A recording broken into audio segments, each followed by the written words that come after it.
Écoutez-moi bien. Jamais, au grand jamais, tant que je serai président de la République démocratique du Congo, je n'aurai en face de moi la délégation du M23 ou de l'AFC, là où je ne sais pas, pour négocier. Jamais. Ce que j'ai dit, c'est que je veux parler avec le Rwanda. Pas négocier, vous avez raison. Parler avec le Rwanda pour demander à M. Kagame, criminel de son État, qu'est-ce qu'il a à voir contre mon peuple?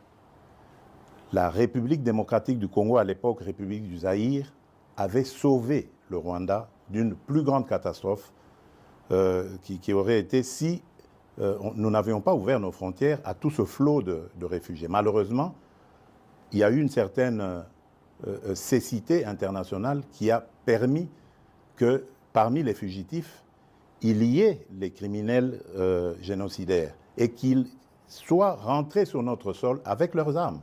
On ne les a pas désarmés.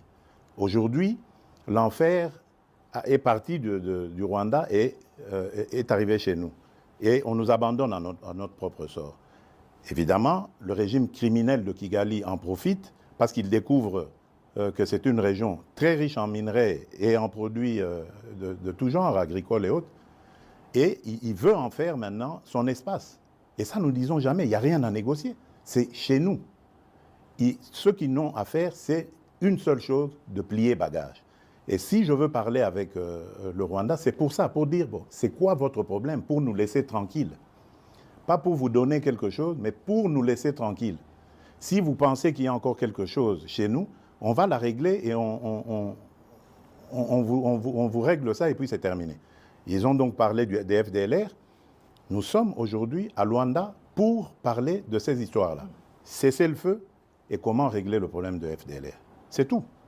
Donc, ce n'est pas des négociations pour, après, arriver à des... comment ils appelaient ça? La mixage, instaurer brassage, mixage. Niet. Ça, il n'y aura plus. Ils peuvent arrêter de rêver. Et d'ailleurs, c'est parce qu'ils le savent que vous avez vu qu'ils ravivent encore ce M23, coquille vide, dans un territoire d'ailleurs qui est sous leur contrôle. Donc vous voyez que c'est de la propagande en fait. Ils veulent faire croire que, d'abord ils font cette comédie, ils font dire au M23 qu'ils ne se sentent pas concernés par Luanda, alors que tout le monde sait que c'est Kigali qui les pilote. Ensuite, ils les ravivent un peu pour dire, vous voyez, nous sommes capables de reprendre les armes. OK. Nous savons et nous sommes inscrits dans le processus de Luanda. Et d'ailleurs, demain, des pourparlers vont commencer pour justement se pencher sur le plan de cessez-le-feu et de retrait et le plan d'anéantissement des FDLR. Et nous disons, si à côté de ça, le grabuge continue, nous continuerons à tenir pour responsable Kigali. Et pour nous, le provocateur numéro 1, ce sera lui, et les conséquences, ce sera à lui de les assumer. C'est ça le problème. Et si ça continue, beaucoup pensent que cette guerre n'est pas qu'une guerre des richesses, mais surtout une guerre de conquête du territoire. On a beaucoup parlé de balkanisation. C'est une guerre de richesse. C'est une guerre de conquête des territoires, justement, des territoires riches.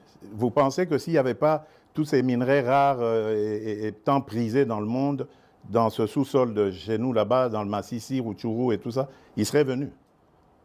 Ils nous laisseraient tranquilles. C'est des sols riches et des sous-sols riches. C'est ça qui attire. Et maintenant, pour que ce soit définitivement mis en coupe réglée, sous coupe réglée, eh ben, ils veulent le couper de la RDC. La balkanisation est donc encore possible dans leur tête, pas chez nous. Jamais, elle n'est pas possible. Mais parler avec le Rwanda, c'est lui donner un minimum de bonne foi. Est-ce que vous pensez qu'il peut avoir de bonne foi? J'y crois pas. Je n'y crois pas.